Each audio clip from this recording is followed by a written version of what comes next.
અમદાવાદમાં મ્યુનિસિપલ કોર્પોરેશનના કર્મચારીઓની ખોટી ઓળખ આપી ચોરી આચરતી હાઈટેક ટોળકીનો વાસણા પોલીસે પર્દાફાશ કર્યો।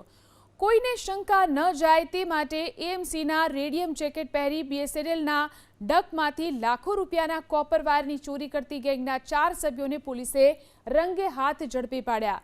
આ ટોળકી ચોરી કરવા માટે અનોખી મોડસ ઓપરેન્ડી અપનાવતી હતી।